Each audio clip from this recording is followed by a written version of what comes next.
Greetings, YouTube. Taylor over on It's Radish Time, a wonderful channel and a wonderful woman. You should go check out her channel. I will link the video that I'm referencing to below. She does some great content. She's very smart. Her videos are wonderful, and I always enjoy them. She did a video recently that she talked about work and all the different types of work she does, both work for herself and work as a volunteer and then work as stuff to pay the bills.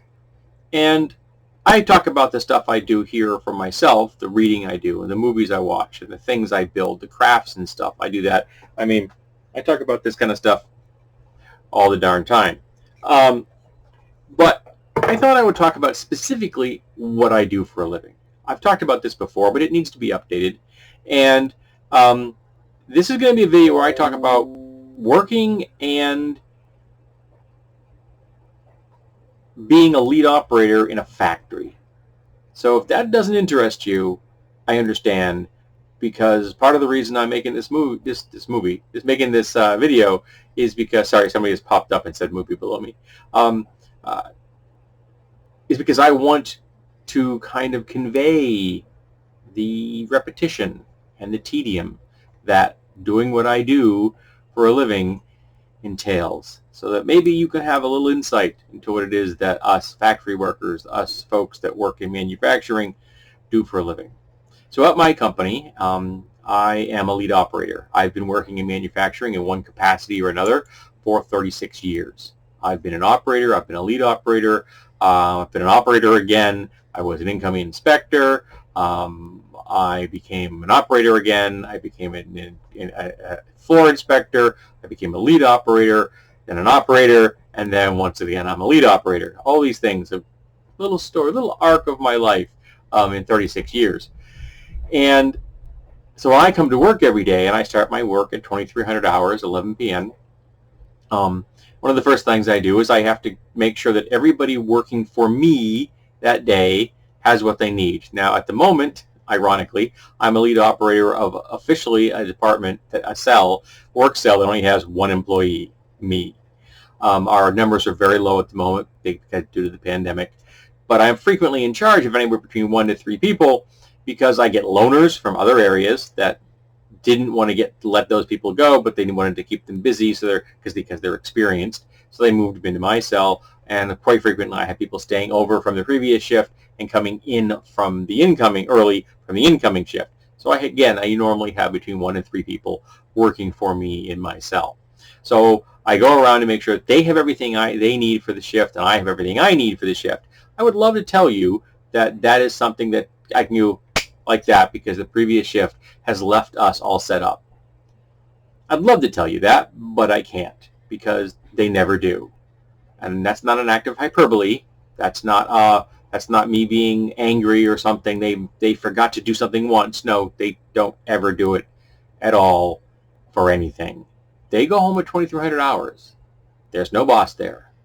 How they leave the area doesn't matter. So they do. So I have to come in and clean up their mess, sometimes literally, what they've left me, so that our shift can then do their jobs. And before anyone thinks I pass this on to other people, I do not. When I go home, the person coming onto my station has everything they need. So that's something I consider to be an ethical requirement of my job. You make sure they've got labels and they've got rubber and metal and lube and boxes or dunnage plastic totes and everything they could conceivably want should be at the station, prepped and ready for them. So they walk in and they start their day. That's how it should be. And the entire time I've worked in this particular cell, it's been almost 13 years, I think, I've had that happen once, and it happened because I was the person that worked after me. Because I had finished the job on Friday, I came in on Sunday night, and I was the next person to run it. I've been given compliments from fellow employees who will work after me, and they tell me, I like working after you because when I come in, everything's ready for me. Whether they pass that on to anybody else, I don't know, but I make sure it happens.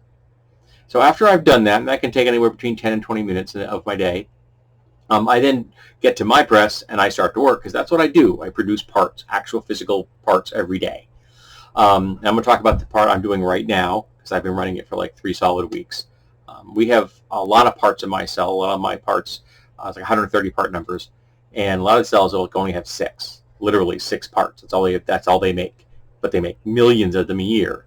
Whereas the ones in my cell, we're all low volume stuff. We are where the parts come to die, because they're for parts orders on just low volume customers, things like that. Like, for example, we made some stuff for some sports cars and things like that, so that those are not, they're expensive, so they don't make a lot of them because they don't make a lot of the cars. So that's what that goes into. So that kind of thing. We've made parts for Teslas, for example, low volume because they don't make a lot of them. So this particular thing I'm doing right now is a daily runner. We run it every single day. The customer loves these things. They can't get enough of them.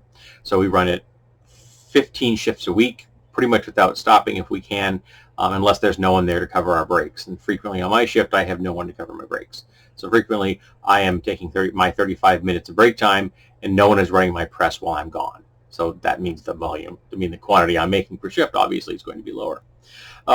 So what I do is I come in, I clean the mold first. That's the first thing we do at the beginning of the shift. And then we begin the process of producing parts. So what does that entail? So I'm going to tell you exactly what it entails. You have to wear personal protective gear, steel-toed boots, and you have to cover yourself from fingertip to shoulder. We wear arm guards and gloves. We have to, at the moment, because of the pandemic, we also are wearing masks. I wear a neck gaiter to cover my face. I prefer that. It's good for my beard, cover my beard. So that's how I have to address my press. Now I'm running a single cavity part. It's a big part. It's about 20 by 12 inches. The part's about that wide, and the insert is steel, and it's about a 32nd of an inch thick. So it's like a razor, and it's very sharp. If you're not careful, you can cut yourself very easily, which is why we wear gloves on our hands. You don't ever handle these things with your bare hands. You will cut yourself. I'm a first aider at my company. I've seen it happen. It's not pretty. So always wear gloves when you're handling your inserts. Whether you're handling one or you're picking up one of the bundles, which is 170 of them all at once, pinned together with pins, literally with clips. They weigh about 35 pounds. The rolls of rubber I get for my press, they weigh about 35 pounds a piece as well, and you put them on a feeder, and it feeds a rope of rubber into your press. You got rubber coming in and metal going in and parts coming out. So the way this works is, once I'm ready to go, I take a steel insert, I step forward, and I put it in the mold. Now it's very important that you put the insert into the mold properly, because if you put the thing and it's skewed slightly, if you're lucky, when the mold closes, it will stop, because it's designed to stop if it gets a certain amount of resistance, and then it'll open again. No harm, no foul. You straighten it out, and you keep going. If it doesn't stop the way it's supposed to, and it clamps with 105 tons of force, you can destroy your mold like that. And you've turned a 2,400 pound mold that cost about $250,000 into a $250,000 paperweight. And it can cost anywhere between like 12 to 15 grand to fix that problem. And it will never run the same even if you fix it. I know I've seen molds that were damaged, and we try to run them in the future. And while they make parts that are acceptable, they don't ever run as well as ones that haven't been destroyed and repaired. So you put the part into the mold, you step back, I hit the go button, the machine closes. So the bottom of the mold comes up on a huge piston, it's about 18 inches in diameter, clamps closed, 105 tons of pressure. The machine shoves liquid rubber in through the top. When that's done, the machine starts to cure for 45 seconds. While it's doing that, the rubber is filling back up again in the cylinder on the top of the press. Now, after 45 seconds, the mold opens up, and as soon as the mold begins to open, you have to start scanning the part. You have to be looking at the part, because all that rubber being injected in the mold comes in 8 little ports, and those ports leave 8 little sprues. And if those sprues are not on your part, that means they're stuck in the top of the mold. And if you don't get them out, your next cycle is going to be rejects. So you don't want that. So when the mold opens all the way up, if it looks good, as soon as the mold hits the bottom, an alarm goes off. It goes beep, beep, beep. It's very annoying. You step forward, you break an infrared light screen, the beeping stops. Yay, beeping's gone. Grab an air gun, loosen the part, hang the air gun up, pull the part out carefully, and I take a step back. As I'm taking a step back, I'm doing a fast tactile inspection on two parts on this piece I'm producing. There are little rubber nubs that have to be present. The fastest way to find them is with my fingertips. And if they're there, it gets tossed onto the top of my workbench. If they're not there, it gets tossed into the reject pile. Then I figure out why the mold's dirty, fix it, and then we keep going. But we'll say it's good, toss on the workbench, I grab another steel insert, step forward, put it in, step back, hit the go button, turn to my right to my workbench. It's a little dance, in, out, turn. That's what I do. So once I get the hot part there, I pick it up, I hang it up onto a rack, I turn the rack, it holds 3 pieces, take the coldest off, lay it down, you start to trim it. It has trim that goes on the outside and on the inside. I loosen one corner, I then begin to pull it in a nice straight line so I don't bend the steel insert. While you can fix them, if I bend it, I have to fix it. If I don't bend it, I don't have to fix it. Remember, I have a 45-second cycle. So I trim the entire part, toss the trim into the garbage barrel. I pick the part up, I start at one corner, and I do this. All the way around, I flip it, and I do the same thing over again. All the way around, looking for defects. Now, it'd be great if the trim came off clean every cycle, but it doesn't. In fact, very rarely does the trim come off cleanly. In fact, probably 2% of the time does the trim come off cleanly and I don't have to do anything. But most of the time, I do have to do something. So I pick up an X-Acto knife and I trim the parts that have got left behind. If that's all done, the part is now completed and it's a good piece. Fortunately, I'm comfortable with knives. Very comfortable. So I don't mind using an X-Acto knife to clean it. I have coworkers that don't like them, and I have coworkers that when they have a knife in their hand, I've actually seen people shaken. Very bad way to spend your day, being afraid of the tools you're using. There's nothing you can do about it. Sometimes the only thing you can do is take a knife and trim the part to make it good. Once I've inspected it, I take 2 steps to a device, which is a tester. You put the part on the tester, and the part then checks to make sure that all the little bolt holes that are supposed to be there are there, and they have no rubber in them. It uses magnetic resistance for that. If it literally gives me a green light, I pick it up and I put it on a stack, and I'm done. That's my cycle. That's what I do every cycle. And once I get a stack that's big enough, I pull a bag up because it's been sitting on top of an inverted plastic bag. 20 pieces go in a bag. They get folded up. They go into a plastic tote box, 2 bundles, 40 pieces. Slap labels on the box. The box goes onto a pallet, 18 pallets per box, 720 pieces per pallet.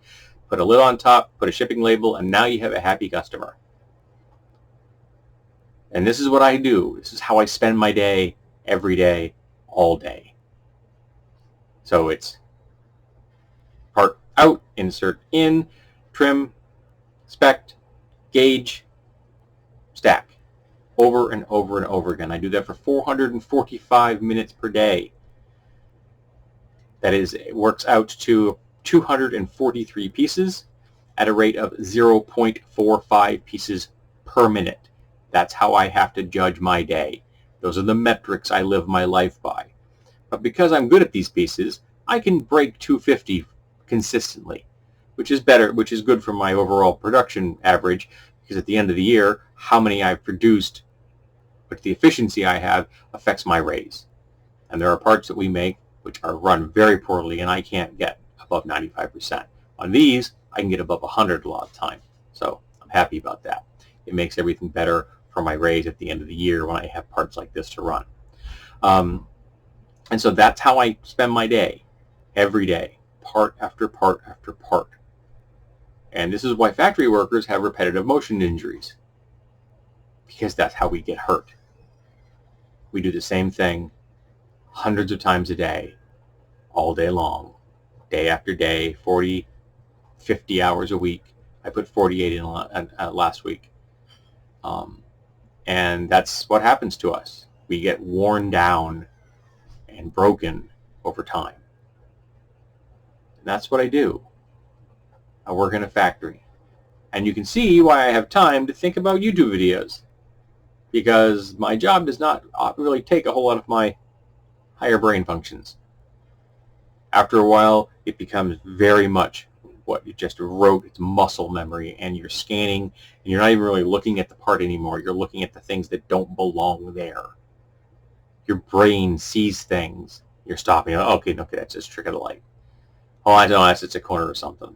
You are always constantly looking for the defects. And with any luck, you catch them all. And sometimes you don't. And that's just the reality of human beings. I accept this. Sometimes the bosses don't. So that's what it is to be a factory worker. It isn't glamorous. It isn't fun. It's tedious and boring and repetitious, and it will kill you physically and spiritually after you do it long enough. It'll just wear you down. But it's a decent pay. It's a decent benefits package, though I would be getting paid a hell of a lot more in a world where the minimum wage was where it should be, since I'm considered skilled labor. So I make way more than minimum wage, and if the minimum wage was where it should be, it would be higher than I get paid per hour. And so I should be making much more than that. But since we are not a union shop, and we're probably never going to be a union shop, and my company has very much discouraged that over the years, whether that's legal or not, it's what's happened. That's just what it is.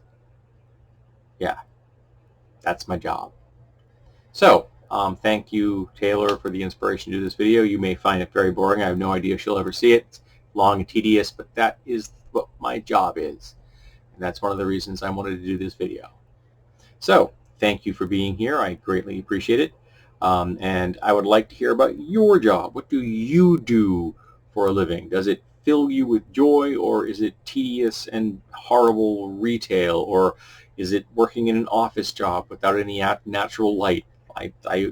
We're on the same page in there. No natural light at my company. You don't know whether it's day or night. I work at night anyway. But yeah, I commiserate with people who like the daytime and don't ever get to see it because they work night times. I'm a nocturnal beast by nature, so it doesn't bother me. So let's talk about our jobs. The ones we love, the ones we don't, and the ones we do because we just have to pay our mortgage.